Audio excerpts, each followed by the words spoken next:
जी अब आपको आगाह करते हैं खानपुर से, जहां वार्ड चेयरमैन राना बिशारत अली खान और चेयरमैन पंजाब शहादत अली सुपरा की हदायत पर मजदूरों के आलमी दिन के हवाले से इंटरनेशनल वुमेन राइट्स मूवमेंट ज़िला एमजीआर खान डिवीज़न बहावलपुर और जनूबी पंजाब के अहदेदारों ने इज़हार यकजहती करते हुए मजदूरों के साथ आलमी दिन मनाया।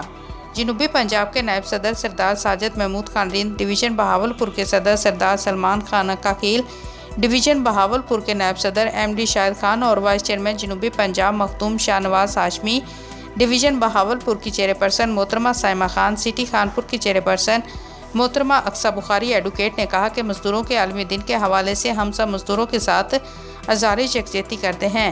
मजदूरों के घरों के चूल्हे ठंडे पड़े हुए हैं। हुकूमत की जानिब से मुकर्रर की गई उजरत नहीं मिलती।